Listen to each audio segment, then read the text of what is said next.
Exciting finishes in round 9 of the 2022 MLR season, big wins by our show host, and San Diego Legion flanker Michael Smith joins the show to talk about his thoughts on fantasy rugby. The Fantasy Ruckers show starts right now. Where rugby and the world of fantasy sports collide. Welcome to the Fantasy Ruckers Show, bringing fantasy rugby to the masses, talking all things rugby from the MLR to leagues around the world. We're on top of it. Headphones on, pads off. This is the Fantasy Ruckers Show. Now, here are your hosts, Ryan Yee, Matt Yee, and Devin Vanderpool.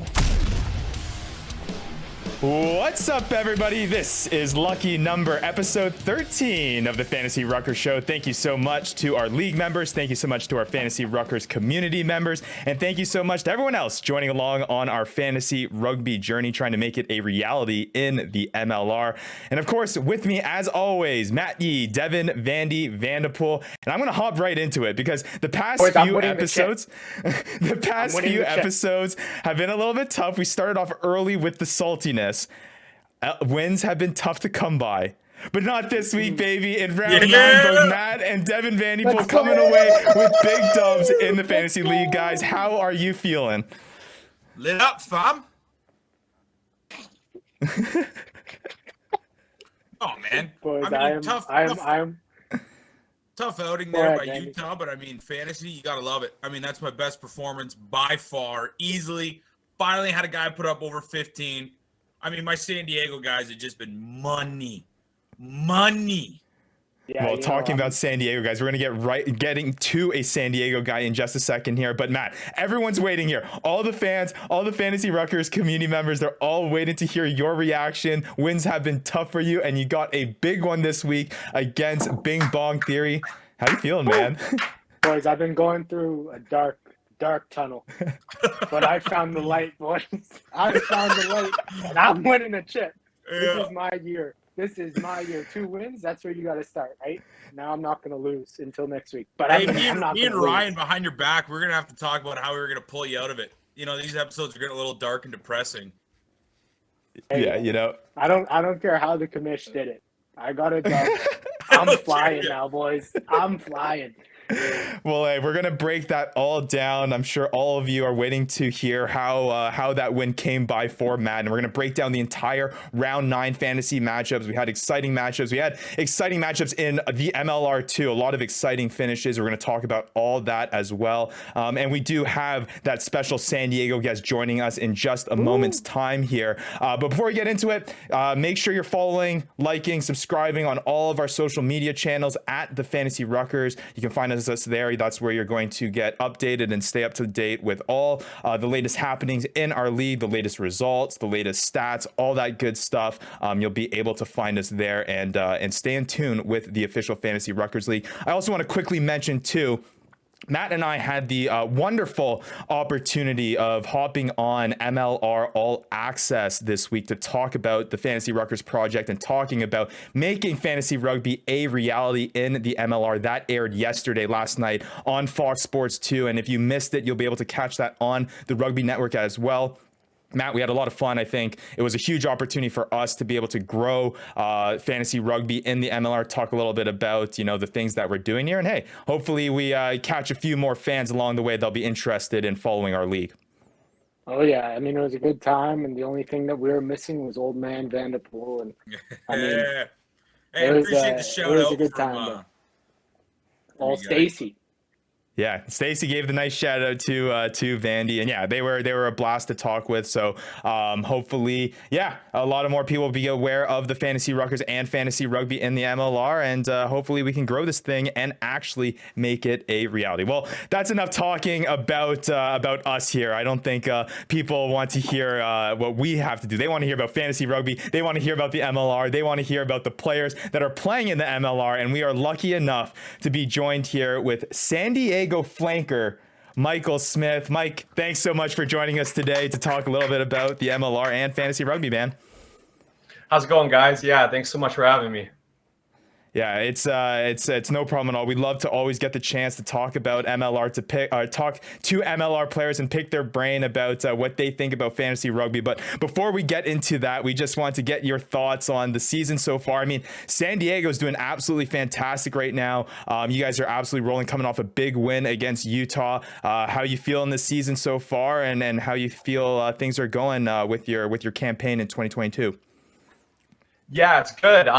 It's obviously a lot of fun to win, right? I mean, just speaking with you guys a little bit earlier, like to win a big game like that over there in Utah as well is just like huge for us. But we know the challenges really only start now, and we have ourselves in a really good spot to qualify for the playoffs, and that's really our goal. Our goal is to win the competition. But obviously, the year last year didn't quite go our way, so we're taking it game by game, and we got a big game against Austin this upcoming week, which will be probably the game of the weekend, I assume. And so we're quite up for it. But yeah, it's been a good first half to the year. Obviously, we like the situation we're in, but we know where we can be a lot better as well. Like obviously, those games against LA, Seattle, and the New York team are things that sort of stick out as points where we should have had those wins, and we don't want to let that happen anymore. So yeah, all in all, it's good, but still a lot of work to do. And so we're excited to keep it rolling. A lot of good competition in the league this year. Like over there in the East, they just seem to be rolling teams, and over there in the West, we got like 5 teams. They're all it's going such a to 3 tight spots. league, So like you said. it'll come right down to the wire. League. I mean, like everybody apart from maybe Dallas and DC are really like it's really a tight league. And by the way, what a clinical answer there, Mike. That is clinical right there. I love it. Love to hear it. And I will say, I go way back, so I gotta give those answers good. Media trading. And let's talk about that matchup that you had against the Utah Warriors before we get into, I guess, the fantasy rugby side of things here, because that's what we're all here for. We're all about breaking down fantasy rugby and getting your thoughts on it, Mike. But let's talk about that performance this past weekend. And I will say, hey, man, you were damn close to getting a try, dude. Ben Grant breaks through, offloads it to you. You were going, and I swear, I thought you were going to make it, but Calvin Whitting making the try-saving tackle. It did end up working in the better for you guys. Bjorn Basson, Vandy's Bjorn Basson going through and finishing things off. Obviously, leave it to a back to finish off the dirty work for you guys. But man, I thought you were home free, man. Do you feel like you had maybe a little shot at a few points there running through? Oh man, you're already in my head. It's I have been fighting to find that line all season, and I thought I would have got close. I think it was against DC as well. That was another game where we had a few like big open breaks.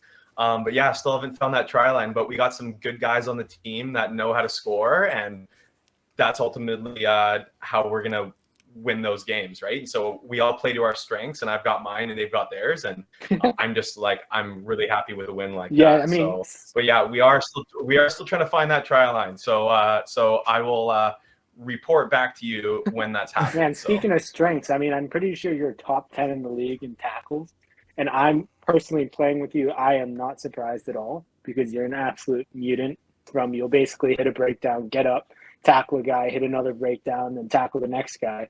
But watching you get so close to kind of getting free some of these games, and I'm like, oh, is Mikey going to score? Is Mikey going to score? And then, you either dish it off or you get stopped at the line like last game. But it's great to see you out there, Mike, and you're doing awesome. Don't worry, Mike. I think after we go through your fantasy rankings, you might consider next time before offloading the ball, you might be like, oh crap, you know what? Maybe to boost my rankings here, I need to hold on to this thing and maybe score one once in a while. But we'll get into that. Don't you worry. I know Vandy has a question about you about a player he's been itching to ask you about, one of his favorite in the league so far. Man, I gotta ask you, how's Joe Peters? Because I swear to God, I put him right up there with the man. I put him right up there with God. Joe is Mr. Reliable. That guy is just, he impresses me all the time as well, and he's a really good guy as well. He lives in the same apartment complex as us, and I see him all the time. We see him around. He's a really good friend, and yeah, he is like the most reliable player I've ever played with, and he just puts points away. You know, when Joe's on the tee, he's putting it down. He runs the ball back like he's an 8-man. Oh yeah, like just stepping through guys and blocking guys or whatever. It is impressive, and so it's great to have a guy like that on the I wouldn't team. even be anywhere without Joe Peterson. That guy has pulled me out of every single W. Every single one. Yeah, he's been a big part of Vandy's little 2-game winning stretch here and keeping him in the playoff hunt. Joe Peterson.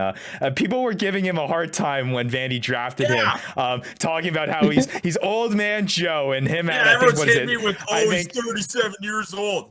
Exactly. I think he's sitting at number 2 in our fantasy rankings right now. So there you go. Get some respect on his name, boys. Exactly. Age is just a number.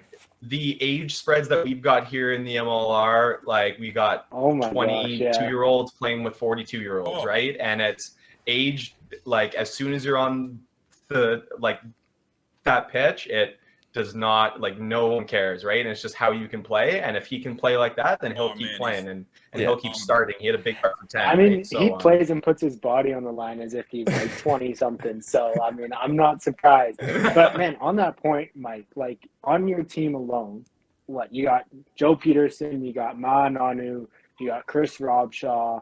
I'm probably missing a bunch of big names that are like kind of vets. They've already had their careers and stuff. Like, what's it like? I mean, especially with Robshaw playing the position that you play. Like, what's it like training with those guys or like hanging out with those guys? Is it kind of surreal for you?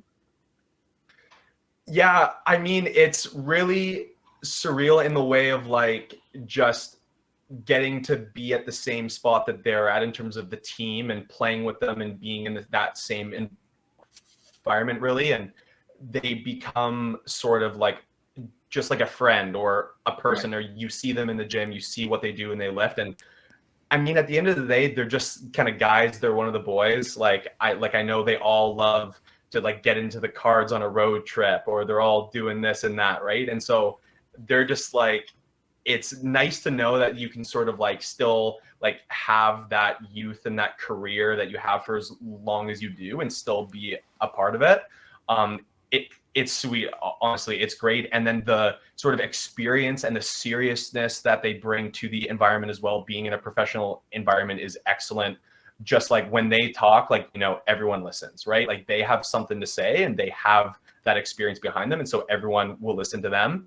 And then they go out there on the pitch and they prove it, right? They prove that they can command that kind of respect. So, yeah, it's those are the guys that's like, it's a really cool league where you have the mix of the young, the North Americans and the South American players, right? The domestic guys, and then the overseas, like the vets. And that combination, like, is just like, you get so much out of it. And I love being a part of it. Sweet. And in translation, you got the guys that are like Joe Peterson, who come out to go for a Sunday run, go back, put up the feet, have a few beers, enjoy the San Diego weather, and then you guys got guys busting their balls trying to make a lineup and make a name for themselves in the rugby community. So those guys are still working their asses off too. I know for Ma, just trying to get back into the squad. He's one of the hardest workers I've ever seen. He's always in the gym. Like if we start at 8, he's in there at like, I want to say like 6:30, he's doing the work, right? It's like I have never not seen him in that gym doing something. I just expect nothing less from. Well, yeah, that's what I'm saying. Yeah, I mean, you would expect exactly like you would expect a guy that's reached his pedigree, or any of these older guys that have reached the pedigree that they have, to have that work ethic like that. So that's not surprising at all. And Mike, before we hop into the fantasy rugby conversation, there's one more player that I want to ask you about who really, I think, popped for me in that Utah Warriors and Legion game. Man, what is it like? I mean, both of your back row players, what is it like training with Tavita Tamalau? Is he as big as he looks on the screen? Because I swear, I was watching that match, dude. He was trucking guys and just like a force out there. Is like, man, I just want to get your opinion on how he plays and what it's like playing with him. Oh man, that's like, I'll say like he is one of like the most interesting guys that you'll sort of have around in terms of how he is on the field and then how he is off the field. Like on the field, like the guy's got an engine. He has the most carry meters on our team, runs it from the backfield, busts the line, throwing offload balls, scoring tries right at the base. He is a workhorse, right? And then off the pitch, man, that guy loves playing pickleball. And that guy likes to just like chill around and like he's wearing a hoodie wherever he goes. Like I don't think I've ever seen him not wearing a hoodie during like the team trainings. Like we're out there running our asses off and he's just there cozied up in his hoodie, and he always gives you like a big hug at the start of the day. And he's like, "Hey, what's going on, Smithers?" kind of thing. Like it's crazy to like humanize these people like like in this, terms you know of what I having mean? him as a player. Yeah. And like that's all it is too. You got to humanize these guys, right? And so he is like someone that just brings it every game, right? And like for a guy like him, when we got like DP and like all these like back row guys that can go like full 80s, but then someone goes down with an injury, right? We had a few against the Jackals, right? He just like gets a tap on the shoulder. It's like, V, you're going in 80, and he'll put in that work, right? And I mean, he's got front row size, but he can just like he can go, and he's a really good player. And I think he's an incredible asset to have on the team. Yeah, he's got front row size. That's for sure, man. He proved that point in this. He's got that space, man. Yeah, there's no convincing me on that. No, for sure.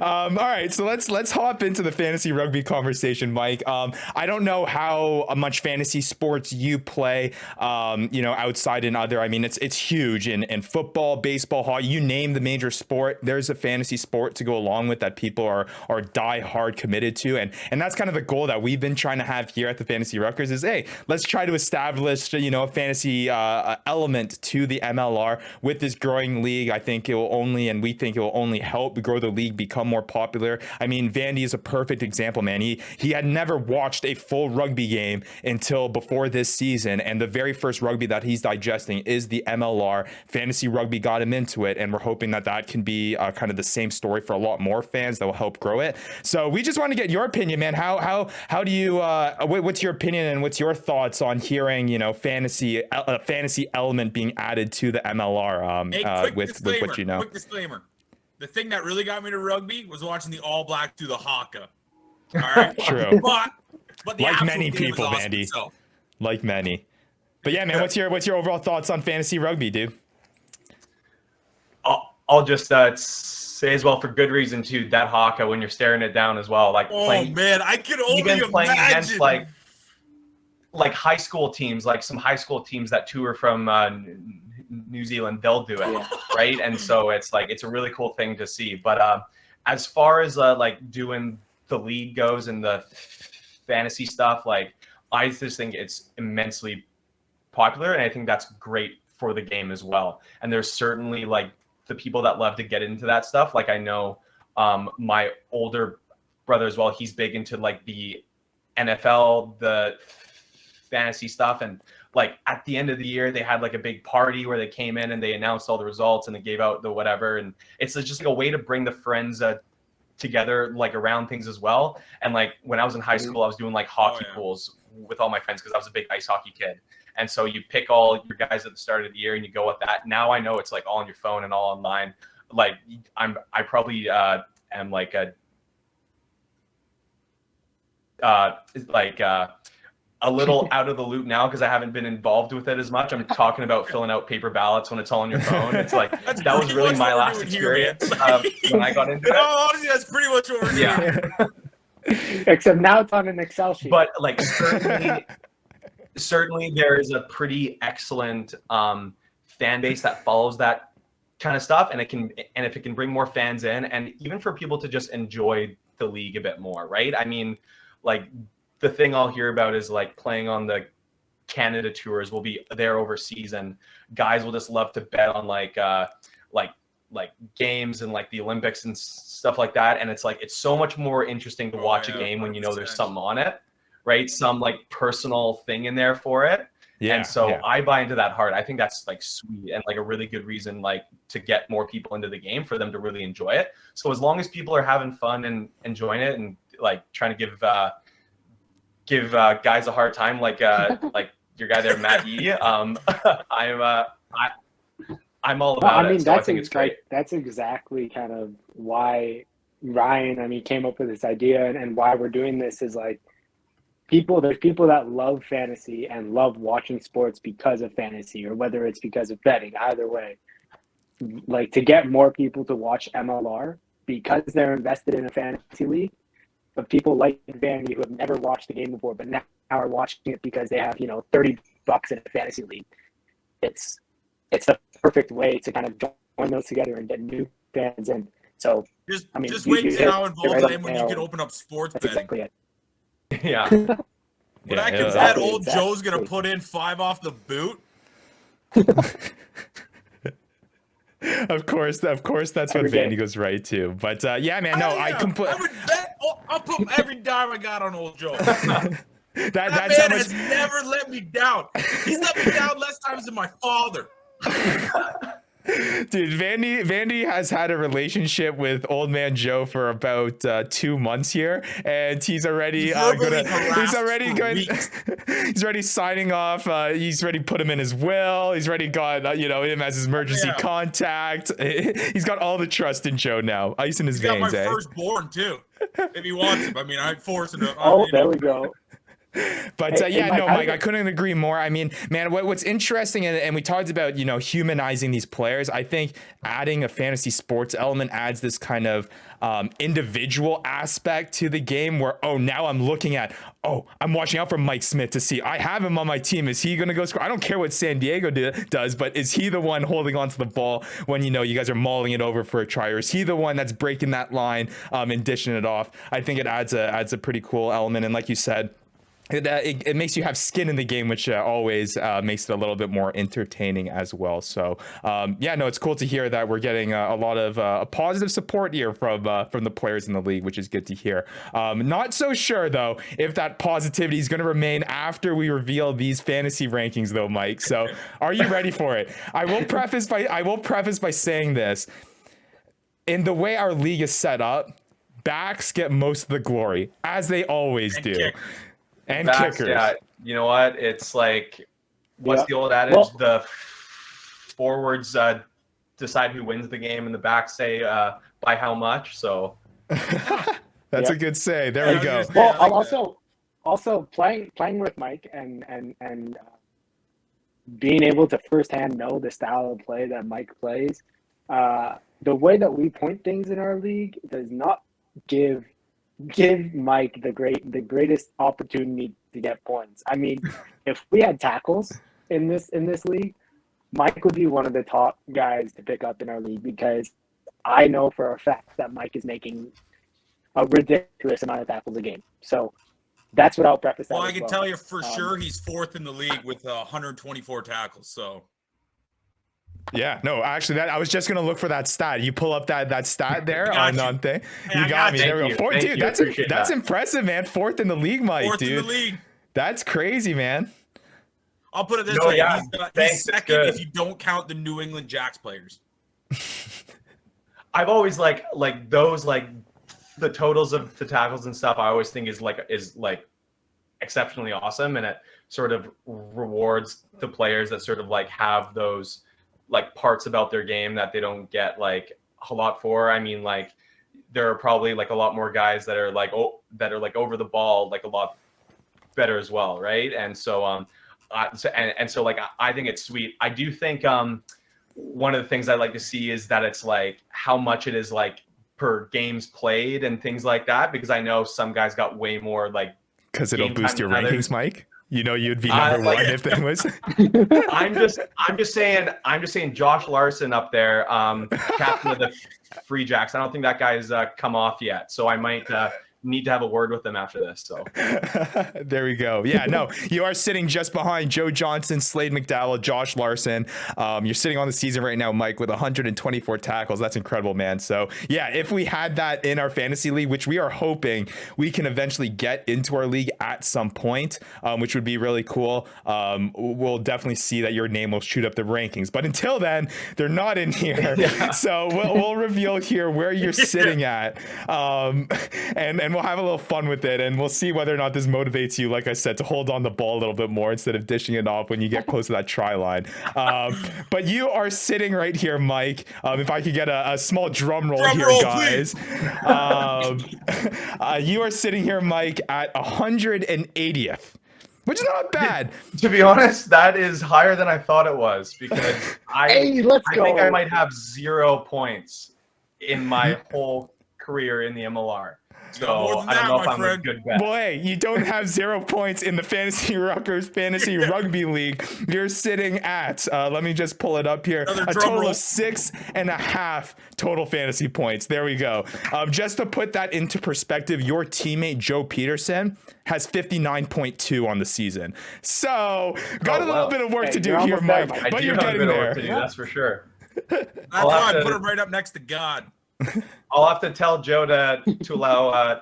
I got to start to kick the goals now. I'll just say, hey, Joe. Don't do that to me, bro. Hey, don't do that to me, man. Yeah, that becomes at a detriment at Vandy, because then you're taking away his kicker. If you are going to do that, I would say, Mike, make sure you let us know so we can tell Vandy, so then he can pick you up and set you as his kicker if you do that. So make sure you let us know with that. Oh yeah, but that's like the insider trading or whatever. Yeah, right? man. That's like that insider info. I don't know. I feel like Adam Schefter getting messages from the players.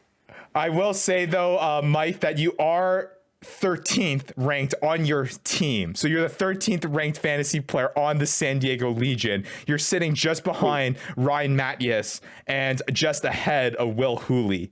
So you're sitting in that range. Will Hooley has 6 points on the season. Ryan Mattias has 12. So you got a little bit of playing room here to make some moves up the ranking. Hooley's a good friend. So yeah, he's I'll have to let him know about that one. So and we'll make sure to keep you posted. So if you guys want a little fantasy points race here, we can definitely set that up for you guys if you want to wager a little bit on that. But man, you're making appearances, dude. You're having a lot of fun. I think the only difference here, like we said, when it comes to fantasy performances, which is not surprising because our league is heavily reliant on tries, is that you just haven't passed that try line yet. So we'll be waiting and cheering you on and waiting for that moment to come, man, because I'm sure when that does happen, your name is going to be in our waiver wires and someone's going to be picking you up. Man, I bet you, I have a feeling it's going to be that guy there on that top left corner, Matt Yee, being there first to pick you up, though, dude. So nah, man, it's been a lot of fun to watch you play, dude, and we'll see if you can score here in the next few weeks and help someone out.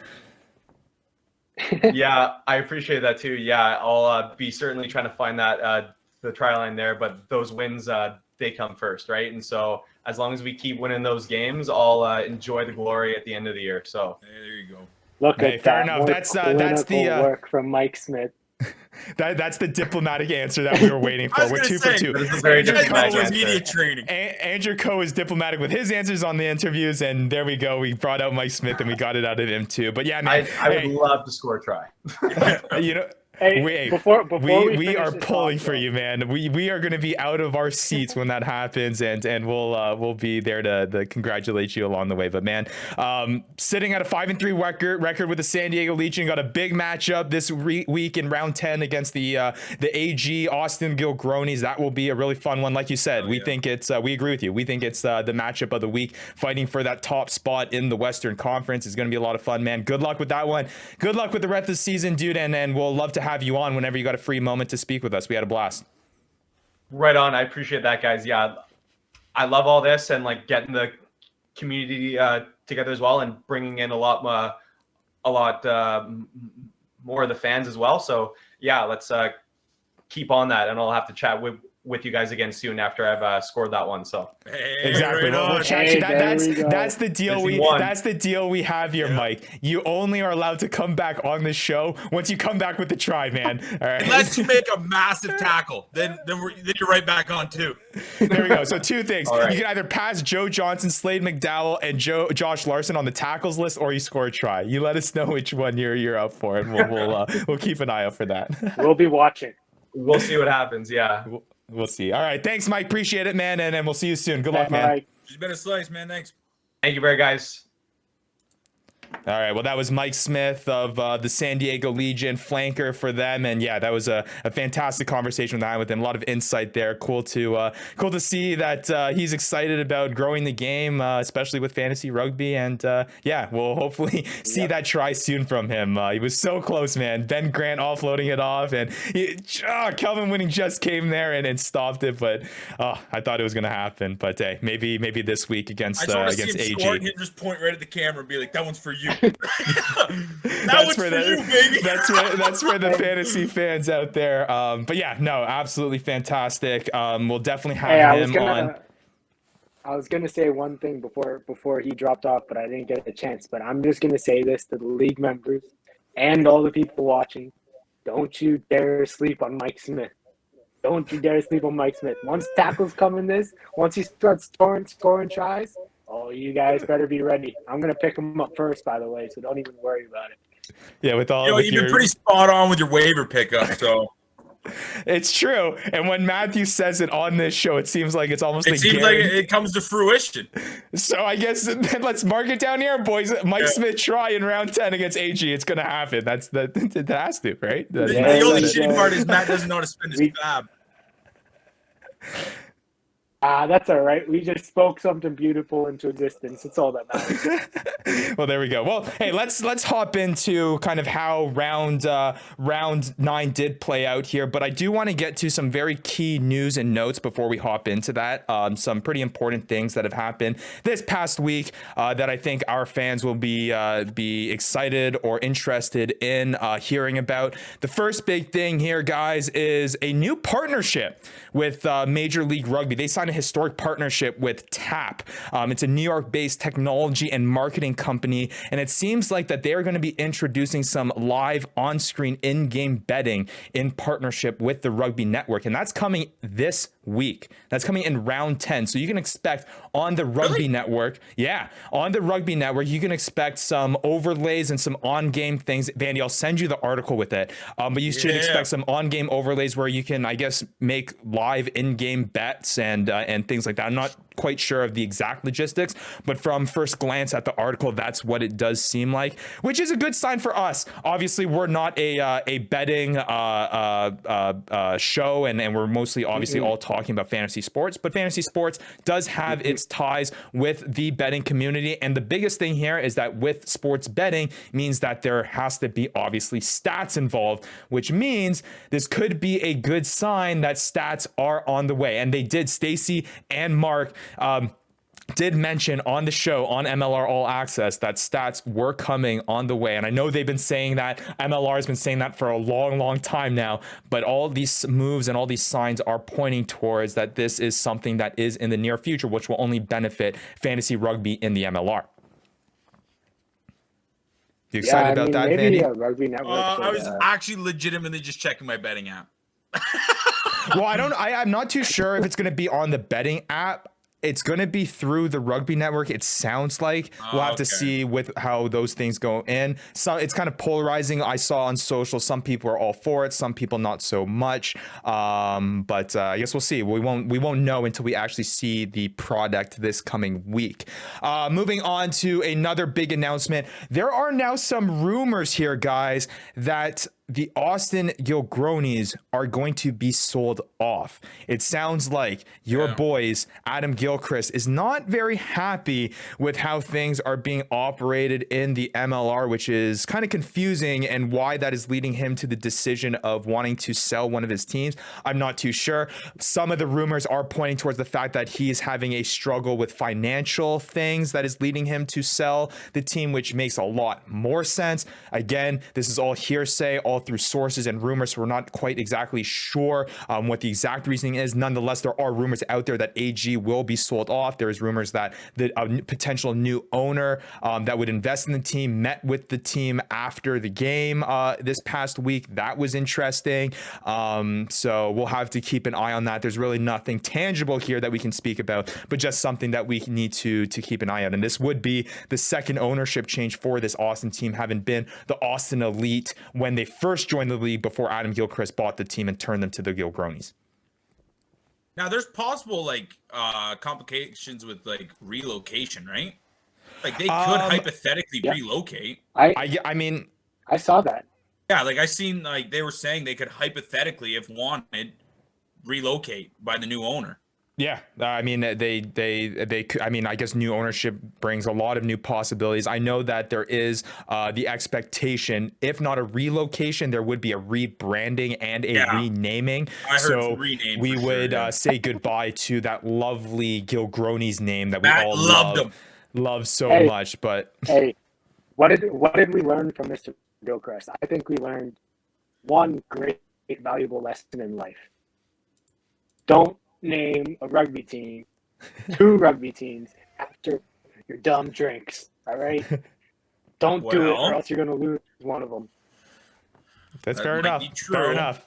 Fair enough. I mean, hey, lots of business decisions go into these things, and yeah, maybe naming them the Gilgronis was not the best thing from a standpoint, which is clearly evident with the rumors that are out right now.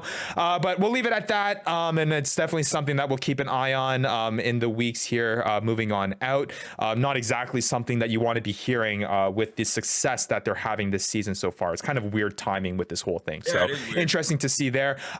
Some news and notes. Utah Warriors have relieved Sean Pittman of his head coaching duties. This is also a little bit of a weird one. Obviously, Utah Warriors not performing the way that they were expected to this season. We're not going to blame the new fan Vandy for that, obviously. But they are struggling this season, and I guess that is what led to this decision. I'm not too sure if there were things behind the scenes that led to this decision. Just a really weird season for the Utah Warriors so far. I mean, they have had performances. They had that historic Dallas Jackals performance that they looked like they were turning things around. And then now, obviously, coming off of a tough loss against the San Diego Legion was enough for them to make the decision. So we'll see how they move forward with that decision in terms of replacing him and who's going to be at the helm there. Because we've already seen one coaching change with Old Glory DC, who had to name an interim head coach already with Nate Osborne, who came over from who coached with NOLA and is now coaching DC. We'll see what move Utah makes to finish off the season. Because obviously this is them throwing in the towel and saying we're not making playoffs, which is obviously a stretch. It just seems weird though. Like to me, like I can only chime in on I guess the 8 games we played, but I don't know. Like I guess the 9 and the 10 were replaced, which to me, watching the games, the 9 and the 10 are pretty pivotal roles. So to put the onus on him, and then not even to come out with the worst start, we got 2 wins on the season. So I don't know. It could be worse. I don't know. I guess he won Coach of the Year last year. So to fire Coach of the Year for not even a terrible start with replacing big pieces, I think personally, like I said, I've only witnessed 8 games, but something happened behind the scenes, some level of management. There has to be, because if that's the case, honestly, that is terrible ownership. It is terrible ownership. Yeah, so I'm not too sure if we're going to hear about any of that, but we can only speculate and only assume. But nonetheless, the Utah Warriors are looking for a new head coach for the rest of their season and beyond. And with that being said, that is our news and notes, and we'll make sure to keep you posted with anything else that breaks or comes out of the league, as always in this portion of the show. But now it is time to finally move over to the thing that you've all been waiting for. That is the round 9 breakdown of our fantasy matchups. And guys, it's now time for you guys to let it loose. You guys can do it. Mike Smith is gone. We can go wild here. No need to contain it anymore. Big first W for Matt and Vandy, winning in the same week. A historic week for this show. The first time both show hosts have won in the same week. Mark it down here. Woo! Yeah, I am fired up. Okay. Back-to-back wins. 3 wins in 4 weeks, baby. I'm coming for playoff berth. I can smell it. I'm about to go back to back to back to back to back to back to back. I'm gonna win the chip, boys. I got 2 wins. You can't stop me. I'm on a roll. Anything is possible. Anything is possible. Second highest scoring last week. I scored the most this week. No, it's all uphill from here, boys. I love it. I just correct did myself. the impossible, boys. Second 2 weeks in a row. Well, okay, let's slow it down here. Let's break down let's break down the players that were behind those big wins for you guys, and also big wins for two other members in our league. Also, to some tough losses for some members in our league as well. Let's start off. It was the Seattle Seawolves on bye in round 9, so all of those players were on people's benches this week. We'll start off with Friday's matchup, and let me just start off with this. I absolutely loved the way that the MLR scheduled this weekend's matches. Matt, I don't know if you have something to say on this, because you have obviously been the big advocate on this, but every single match, one finished, the other one started. Okay, I'll just tune right into the next one. And it was perfect. And it was continuous Friday, Saturday, Sunday. Watched it all through. Was easy to track stats with it as well. It was absolutely perfect. So MLR, if we can keep the way round 9 was scheduled going, moving forward, that would be fantastic. That was a really good part on that end. So it was absolutely perfect. This is how the Six Nations do it. This is how Football Sunday does it. It's perfect, and it's exactly how it should be to make as many games watched by as many viewers as possible. Little late on Friday night, though, I thought, but West Coast game. Yeah, it's but yeah, let's break it down. Let's start with that San Diego Utah match. It was the Legion coming out with the big win, 40-25 over the Utah Warriors. I don't know. This one's a tough match. I think that there was really just like a 20-minute stretch in that first half where the Legion really popped off and just really pulled away ahead. And from that point on, it was hard for Utah to get back in the game. Utah had their chances, and at the end of the day, it just ended up being that they didn't capitalize on a few chances they had in that first half to stay within reach of the San Diego Legion, which just kind of snowballed for the rest of the match. But nonetheless, big win for the San Diego Legion. And before I get into the fantasy performers, your guys' thoughts on this match between those two sides? I would say my two biggest takeaways is we cannot figure out, this is 3 weeks in a row, how to play possession. Like, I think I've been watching too much Giltinis, because watching them and watching us, it's like night and day. We got big play mechanics, which is sweet, but we cannot sustain pressure, and the turnovers off the breakdowns have to stop. I don't know enough about rugby, but that to me is a terrible place to lose a ball on a breakdown. Like I said, I might be just speaking out of context, but I think terrible performance on our breakdowns and our possession. I mean, you're hitting it on the nail. I mean, you lose possession at breakdown, you turn over the ball at breakdown, you're going to have a hard time winning that game, because you are going to be constantly on the back foot. And every time you try and get pressure and you think momentum swing, then you lose it, and it completely turns 180. And that's perfect. Yeah, no, I completely agree. Yeah, it's the turnovers that have been killing the Utah Warriors. I mean, hopefully they figure it out. And it's kind of weird. And then to go back to that news about the coach, like, that's not something that is, he controls. It's the execution on the player's part. And that's been a big reason why they're sitting at 2-6. So again, another reason why this kind of decision may be a little bit funky. Some top fantasy performance here, though, from this match for the San Diego Legion. Hey, Bjorn Basson is back, baby. 17.6 fantasy points. 2 tries on that on the match. He could have had 4 tries that game. 100%. 2 of them stopped on, he could have spit into the end zone. Yeah, no, he looks electric when he touches the ball. It's good to see him come back into the lineup after being he's a big boy too, eh? Yeah, he's big. He's fast. Yeah, it's a good performance by him. Utah Warriors, Tyler Fisher looked pretty good after being coming off of his 2-week suspension. He racked up 12.1 fantasy points on his own there as well, center for Utah. Joe Peterson, I mean, we mentioned him earlier in the show. We'll mention him now again. Mr. Consistent, once again, coming through with 11 fantasy points. Let me just talk about his fantasy performances so far this season. 10, 9, 4.5, 7.5, 7, by 11. Just Mr. Consistency. He's not going to pop you off with, a 20-plus point performance, a 15-plus point performance, but he's going to get you at least 7 or 8 each. Hearing you go over those numbers, it almost brought a tear to my eye, bro. Crazy. Crazy. And another performances, Calvin Whitting, Caleb McAney, 6.8 fantasy points, 6.5 fantasy points, respectively. McAney looking good from the tee. He's looking like he's taking over those kicking duties over in Utah there. And then Jason Higgins and Tavita Taimalau, who I spoke about, just absolutely trucking guys, 5.5 and 5.4 fantasy points for them in this match. Big dub by the San Diego Legion. Let's move on to the next match, the first one to start the Saturday. Toronto Arrows taking. Hold on, let me give you a quick story about that Utah San Diego game. Let's hear it, Matt. But right before that game, because you brought up McAnany kicking off the tee.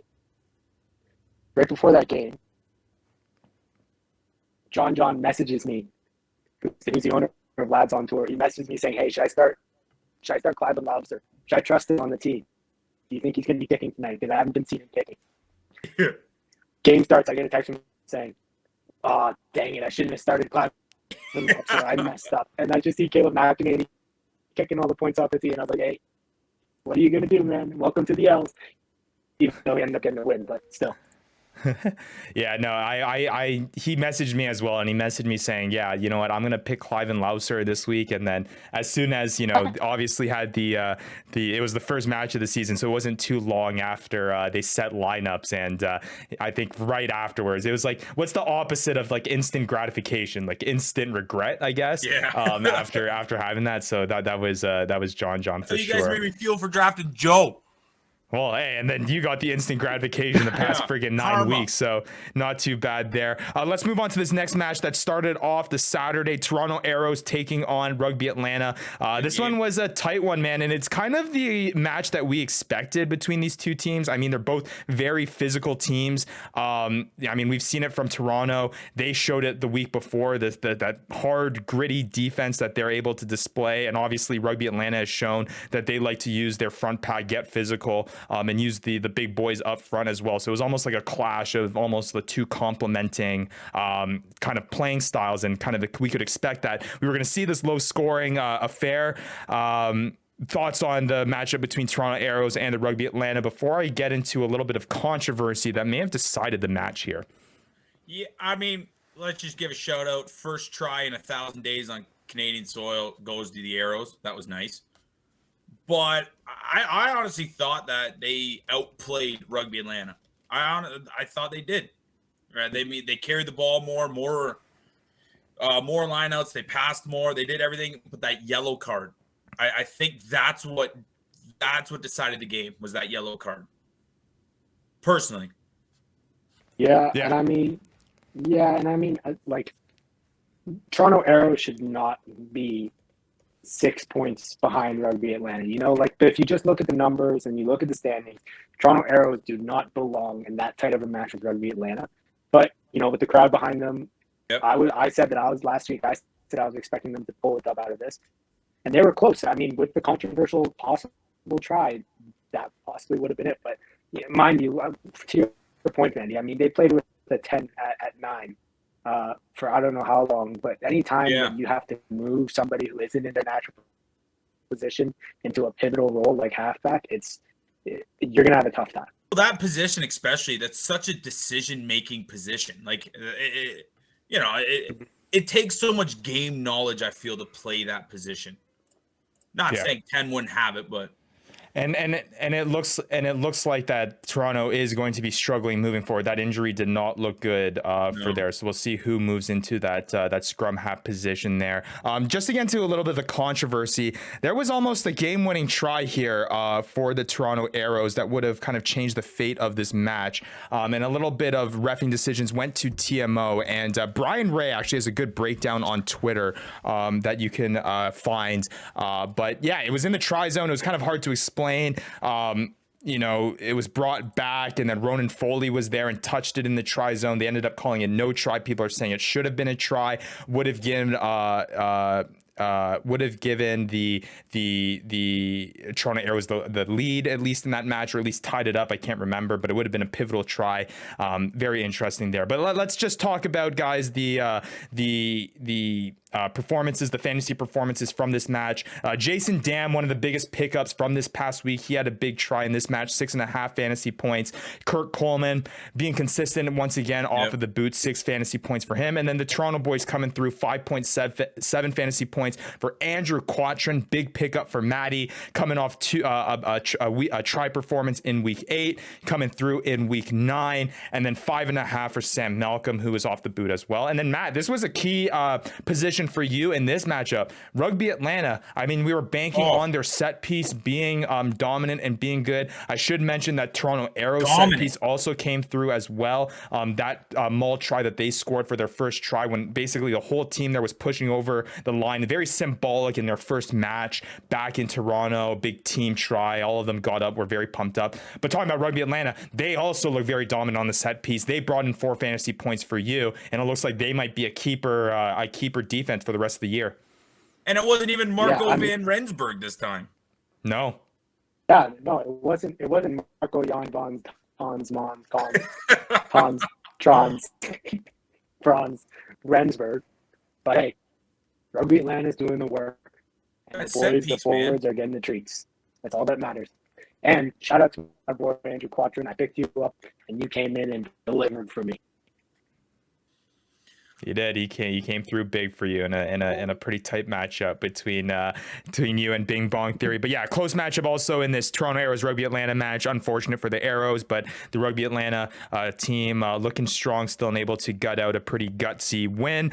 Moving on to the next matchup on Saturday, the New England Free Jacks taking on the NOLA Gold. Man, this one was an interesting one. The Free Jacks was able to squeak past the win against NOLA 33-29. I don't know. It was a lot of the big play, I think, explosiveness that the New England Free Jacks are known for doing that kept them in this match. But I think overall, I think NOLA played the better game for the longer period of time. And I'm not saying that, and this is kind of bringing flashbacks to what I was saying with AG, I'm not saying that there's any reason to be hitting the panic button with what appears to be the best team in the MLR in the New England Free Jacks. But a performance like this is worrisome. The fact that they allowed a NOLA Gold team to basically crawl themselves back into the game, essentially tie it in the second half, and it required a 60th minute try by the Free Jacks to come away with the dub. Honestly, if it wasn't for Bowden Walker being who he is, they probably wouldn't even got those 2 tries. Yeah, I mean, those were like lasers to the right? like, absolute heat-seeking lasers for those tries. But beautiful off the boot as he is always. But I think it was this game. It was either this game or the Old Glory one, but I'm pretty sure it's this one that the try at the end was a forward pass. So NOLA actually would have won. And they came down, scored off it, and then they brought it to the TMM or whatever, and it was a forward pass. They called it back, right? Pass, yeah. They I did remember that they TMO'd it. It would have put NOLA in there. I'm pretty sure. I 80th think minute walk off try, awesome, but it was forward. It was like not even debatable. It was forward. So. Yeah, and I mean, let's give some credit to NOLA Gold, and I think just 100%. This week especially has shown how tight one like the top 4, top 5 teams in each division are. Yeah, it's so much tighter than what the records show, and each team kind of has the ability to show their true pace and their peak performance, as you may be saying. But it's those that are able to do it consistently, like New England Free Jacks, are the ones that are actually able to continue to win and be at the top of the tables, right? Right. And I mean, it's game. Yeah. Dude, there was only 1 penalty kick in the entire game. 1 penalty kick. Yeah. Pretty crazy. And Boding Walker was still able to walk away with 9 fantasy points. Hey, is he good? Crazy. He limped off after that 1 kick. Yeah, he did. So even the announcer was like, "Hey, he looks banged up." Yeah, we'll see whether or not there. But yeah, no, Matt, that's a really good point. I think the disparity. I mean, we'll talk about it when we get into the Old Glory DC Rugby New York match, because that's a perfect example of that. Cool. But even if these teams that are winless, obviously we didn't see them against the Dallas Jackals, but even these winless teams, they can still compete on any given week, and they can really throw a wrench in things. And yeah, the standings are very tight. I mean, between the top teams and those middle pack teams. teams. It's not a lot of difference between the wins in those. So it'll be interesting to see how that plays out. We have officially reached the halfway point of the regular season of the MLR. So it'll be interesting to see how the second half goes through. There's only 6 weeks remaining in the regular season of our fantasy season. So it's definitely rolling through here. But let's talk about some fantasy performances from this NOLA Gold New England Free Jacks match. Damian Stevens, I mean, now he's taken the boot now for the NOLA Gold, and it's 11.4 fantasy points for him. Wayne Vanderbank, he might be a tasty pickup this week, center for New England, 9.9 fantasy points for him, and then 9 points once again for Bonin Waka. I mean, we talked about we talked about the consistency of players with Joe Peterson, but talk about a guy that's also consistent. 14.7 fantasy points, 25, 3.5, 24.8, 6, 1, 5, 9. Just like constantly getting, he has a little ones in there, maybe not as consistent as Joe Peterson, but in this league at least, he's almost like a more inconsistent Joe with bigger boom upside. Yeah, 100%. That's kind of like the thing is, I don't think Joe will steal a game necessarily at this point. Bowden Walker can steal a game. That man has game-breaking potential, almost like week in, week out, like you said. Right? I mean, he makes up for all the like the 1 point to 3.5 point. He makes up for it by putting up 20 points plus in a weekend right there. That wins you a week, right? So it's crazy. It's crazy seeing it. It's crazy from a fantasy perspective, and like you mentioned earlier, Vandy, it's crazy from a real rugby perspective too. Because I don't think they're winning this match without him. His impact on the match is incredible. And just to wrap it up here, Foster Dewitt on NOLA 8.5 fantasy points, and then JP Duplessis 8.5 fantasy points for NOLA. Foster Dewitt, Leroux Milan 6.8, 6.3 for New England as well in that one. Let's move on to Rugby New York, Old Glory DC. Rugby New York coming out with the big dub, 35 to 35 to 31. Old Glory DC putting up a fight here. It was kind of like in the Free Jacks NOLA Gold match. It was the Free Jacks came out with explosive plays, and then it was NOLA that came back and worked their way back into it, which you can kind of expect with these kind of lopsided matchups. With a matchup that we thought was going to be blown away by Rugby New York, it was back and forth the entire time. That was awesome to watch, man. That's game of the year potential right there. What? Yeah, I mean, I'm gonna say that Old Glory DC, they look like a completely different team with Mike Davilas or the Bullets at 10. I mean, they had him at 10, I believe, in week 1, and they looked good against Rugby Atlanta in week 1. And they kind of had their downturn. Obviously, they still haven't gotten a dub, but now they have the Bulls back at 10. They look like a completely different team, and I wouldn't be surprised if they start kind of turning things around, like racking up a few wins here, and maybe not getting out of last place, but at least not being the 0-8 team that they are right now. Because I feel like with the Dallas Jackals, you could kind of understand why they're in last place, why they're struggling, why they don't have any wins. They're a brand new team. They had head coaching struggles earlier in the season. They are dealt with that huge controversy last week with the injuries and stuff like that. So you kind of expect this kind of season. For Old Glory, it's been tough because there was a lot of high expectation coming into the season, and to still be looking for their first win after round 9 is tough. So yeah, I think we did see a little glimpses of what we could see in potential with this DC team. So I think I agree with you there, Matt. I wouldn't be surprised if we start seeing this DC team start to turn some things around here. Just to talk about this Rugby New York side, one of my favorite things I think with this match, and I think with the favorite things now with this Rugby New York team, are the hooker tries after they score a maul set piece try. I don't know if you guys saw it in this match, but it was I believe it was Dylan Fawcett scored one, and he, as soon as he came out of the pile, right, the maul goes down, you have the whole jumble of all of these players, and then you just see one guy with the ball come up, drop the ball, and just sprint it to half, just run to half and get it all the way through. So it was funny to see. Dylan Fawcett do that, and I believe it was it Caleb Geiger, I think, who also did it for Rugby New York. I think he got subbed in, or he started and Fawcett came in afterwards. So both of them obviously have the same mentality with the try celebration, just booking it to half, wanting to get it on with.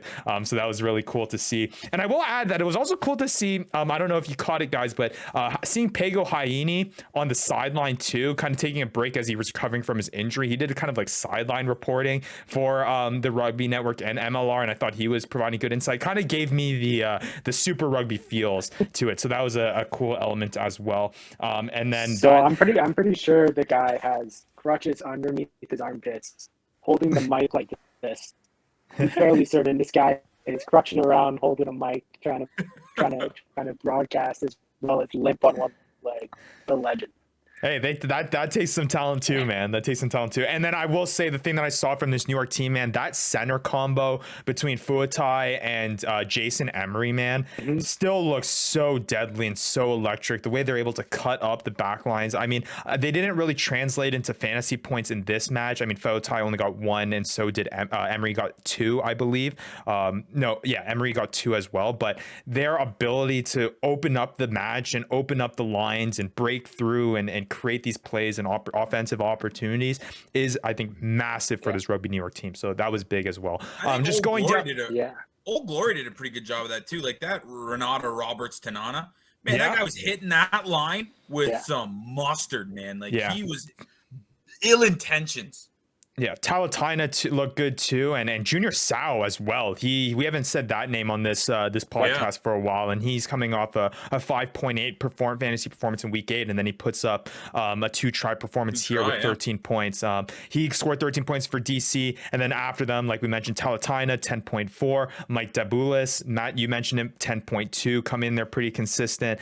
Sam Windsor, Matt, he was a big reason for your dub this week as well, 8.6 fantasy points for him.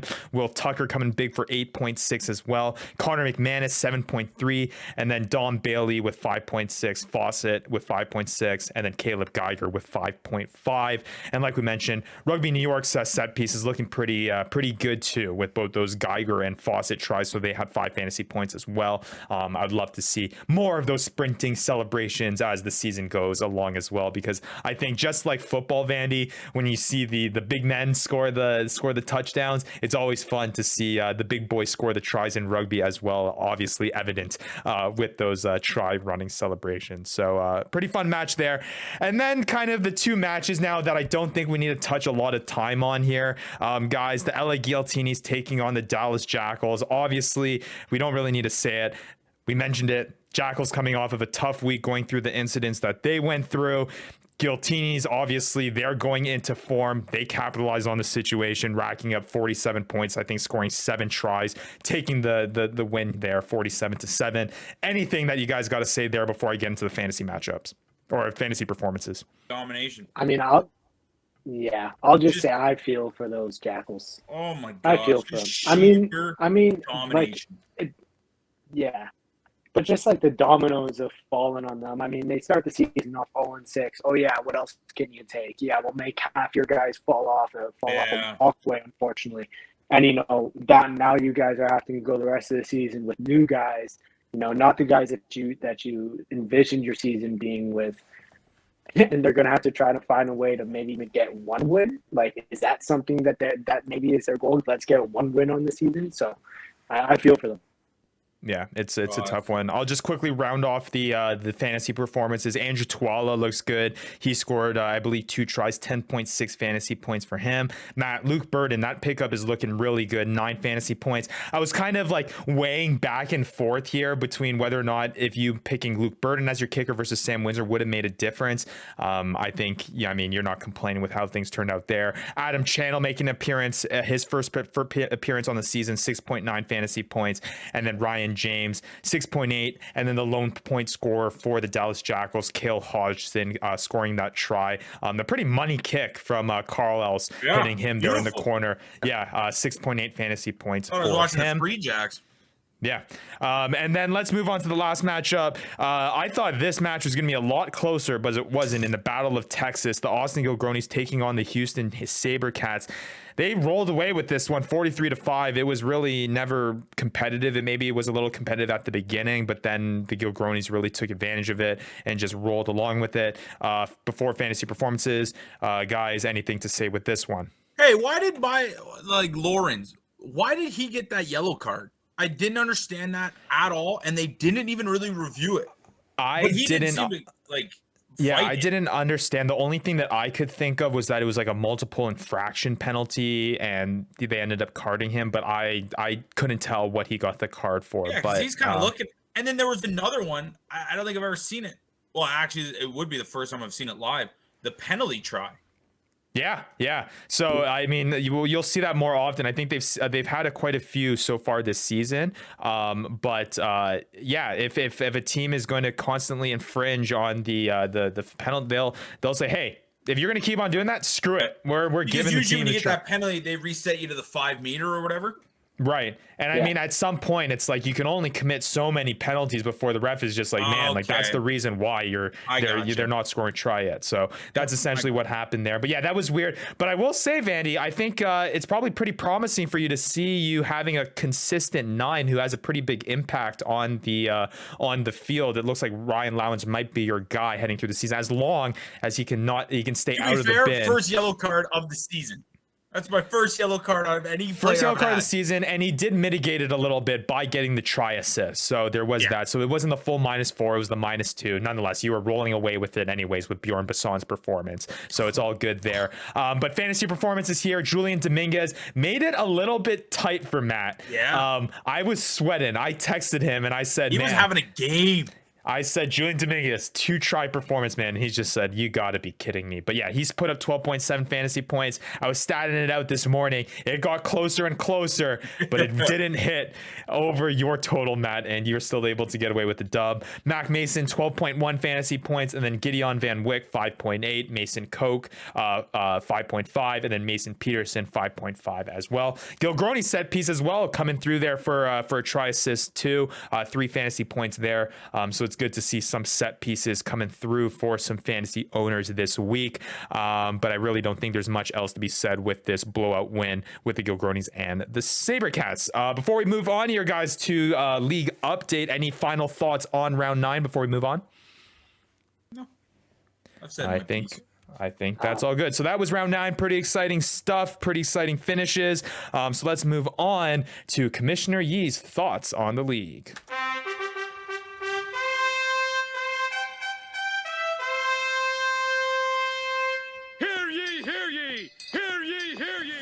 Hear ye, here is Commissioner Yee with the update on the league. And just to give you an update on how round 9 finished and resulted. Yes, you guys all know that in round 9, our show hosts, both Vandy and Matt, were able to come away with big dubs. It was the first time in our show's history that our 2 show hosts were able to come away with wins in the very same week. So let's get into it and talk about those fantasy results. It was the Rucking Goat taking on Rugby Morning, and on the back of Bjorn Basson and Joe Peterson, he's able to come away with a big dub, 35.1 to 23.1 over Rugby Morning. The 6.5 point performance by Jason Dam, who was picked up on the week. A good pickup, but nonetheless not enough to take down the Rucking Goat. And to move on, what everyone has been waiting for. It was decided by just 4.1 fantasy points.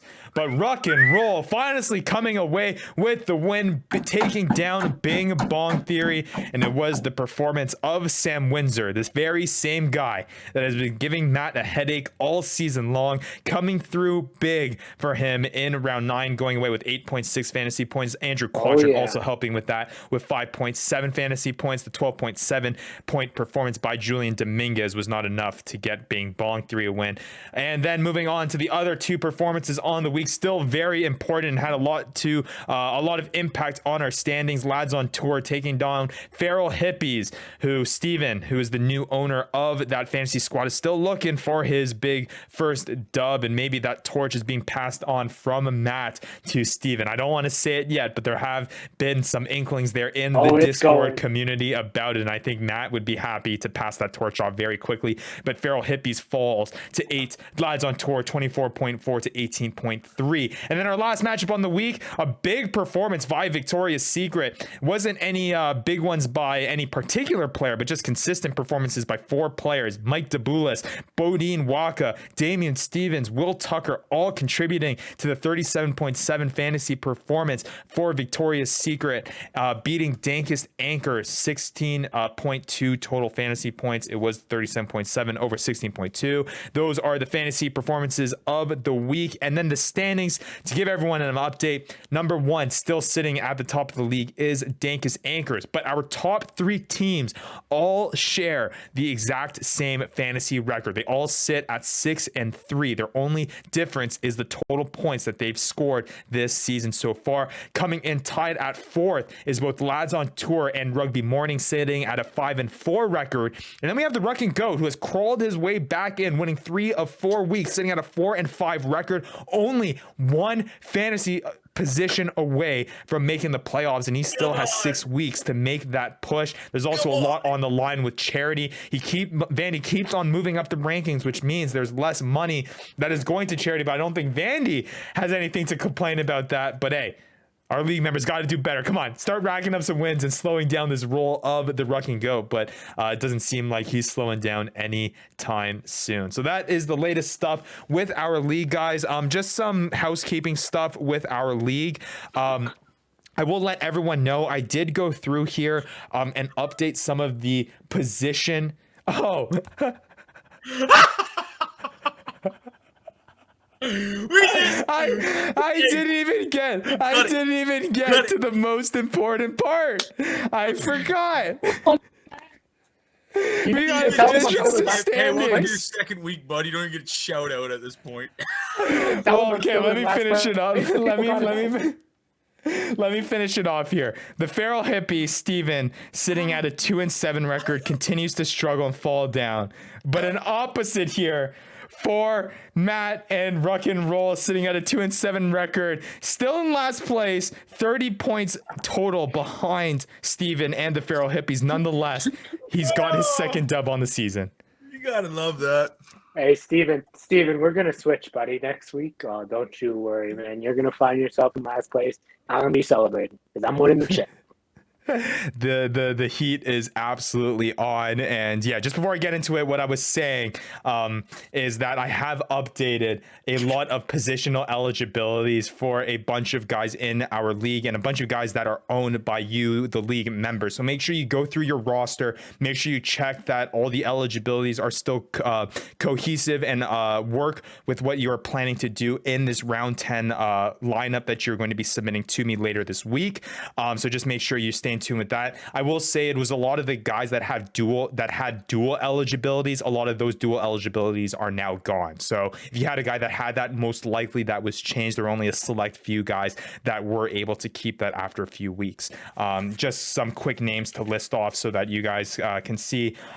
We had Bodine Waka earlier in the season, Joe Peterson, Vandy, you are aware of that. But some more recent guys, Caleb McEnany, he lost his back 3, I believe, eligibility. Talatina lost his fly half eligibility. Luke Burden losing his back 3 eligibility. He's now only a center. So those are just some of the guys. There are many more, so make sure you check with that.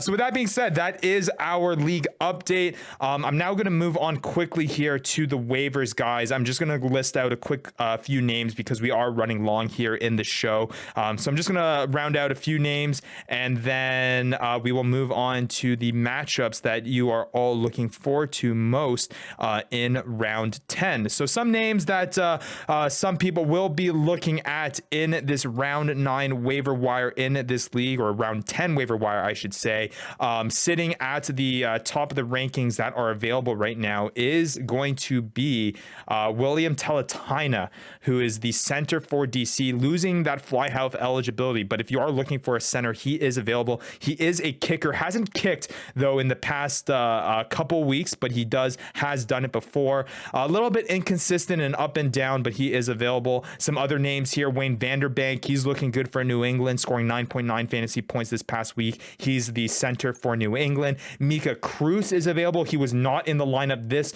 past week, but he was dropped after round 8, so he is available. That is Utah's back 3. He was a pivotal player earlier in the season. And then Tyler Fisher, Will Leonard, both having big performances for their respective teams as well this week for Utah and Rugby Atlanta. Just some guys to keep aware of for the round 9 waiver wire and the round 10 waiver wire period, which will go through on Thursday night.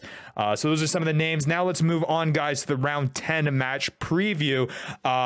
Some exciting matchups here. We mentioned it in the interview with Mike Smith. The San Diego Legion taking on the AG Gilgronis. That's going to be the top matchup of the week. Battle of the top of the Western Conference. Some other matchups to go down the list: Toronto Arrows taking on the Old Glory DC. The Free Jacks taking on the Seawolves, who are coming off of a well-needed bye, their first bye of the season after going 7 weeks straight of playing. NOLA Gold taking on Rugby Atlanta. The Sabercats taking on the Dallas Jackals in another Battle of Texas. And then we got the Guiltinis taking on Rugby New York, which should be also another really, really big matchup. Out of those 6 guys, what are you most looking forward to? Well, I mean, I'm okay. This might be a big hot take, but I think either Old Glory DC or Dallas Jackals are going to get their first win this weekend. Okay. Yeah, that might be a good one. Dallas and Houston. I mean, there's a high chance Dallas can pull that one out.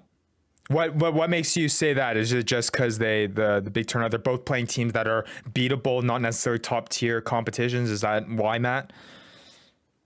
I don't know. Arrows look pretty good. I think the Jackals, like Vandy said, I mean, Houston is on a downhill trend, and it's not looking good for them. And I think Dallas with another week with those new players and really coming together, and I think they can score tries. They didn't show last week, but they can score tries, and I think they had the opportunity to do it. And then Old Glory DC, I mean, they look like a completely different team. So, true. I think that they're going to carry this momentum. Like, that's going to be a huge confidence booster of how close they just came to the top of the East, right? So they'll be moving into this next game with some momentum and some confidence going into it. I think the top 2 games probably on paper are probably the Guiltinis, New York Legion, and Gilgronis. Yep. But if I had to pick my black horse game, would be this Free Jacks versus Seattle. Yeah. I think New England struggle. Well, obviously they don't struggle that much. They've lost 1 game. But it seems they struggle the most with teams that, how do I put this, are good at applying pressure. And I feel like Seattle is one of those teams that can kind of apply pressure pretty well. They're not like a big play team. I think that's where the New England Free Jacks, I guess that's the chink in their, or the whatever in their armor. Like, that would be, for me at least. And I mean, Seattle's coming off of a bye. They were looking real tired in that loss in round 8 when they were winning. So I mean, to go 8 straight weeks of playing competitive rugby. I mean, it'll take a toll on the body, and you could clearly see that in Seattle. So it'll be interesting to see how they perform after getting a week of rest against the top team in the league, which I think a majority of people are considering the top team in the league. I want to see Vandy. how Bowden Walker is, though. I think not saying he's going to sit, but I don't think he's 100% healthy. Yeah, I mean, it looked like he took a pretty decent knock in that match, so we'll have to stay posted. I haven't seen anything about it yet. I mean, the MLR is pretty tight, and the teams are pretty tight on injuries and stuff. So we'll definitely try to keep an eye on that because, that would have huge fantasy implications moving forward here in round 10. I'm looking forward to the big matchups, guys, and I think having broken down a lot of these rounds and the fantasy performances and where they come from, I would not shy away from players in these big matchups because I think there's going to be a lot of points scored. And when you have a lot of points scored, it means there's a lot of fantasy points. And I think those are going to win a lot of people's weeks this week in round 10. So games like the Guiltinis Rugby New York match, games like the Legion Gilgronis match, and, even the Free Jacks and Seawolves match, I think there'll be a lot of back and forth, which is going to translate into into a lot of fantasy performances, which I think will make it a lot of fun to watch in round 10. Got a lot of fun matches slated around. I think a lot of even matches, unlike we saw in round 9. So it should be a lot of fun to watch. Any final thoughts here, guys? Anything you want to get off your chest? I mean, this is your last chance. We don't know what the fantasy performances are going to be like in round 10. We have no idea if we're going to be able to get 2 dubs again on this show. We're hoping for it, but let's make the most of this opportunity. Any last words here for the fans?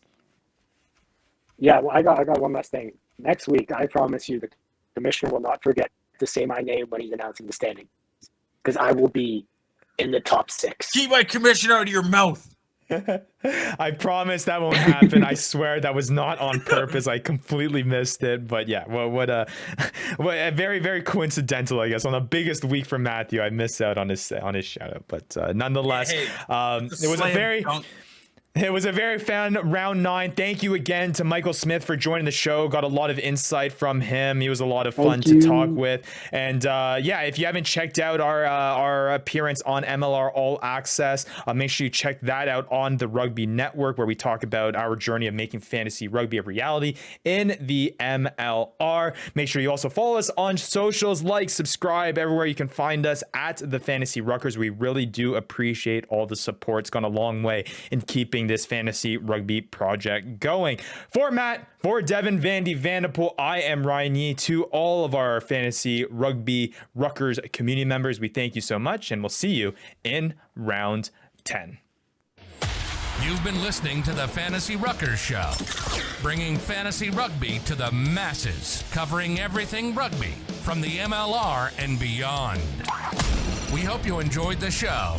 Make sure to like, rate, and review, and be sure to tell all your friends. We'll be back soon, but in the meantime, connect with us on social media at the Fantasy Ruckers. Till next time, this is the Fantasy Ruckers Show, signing off.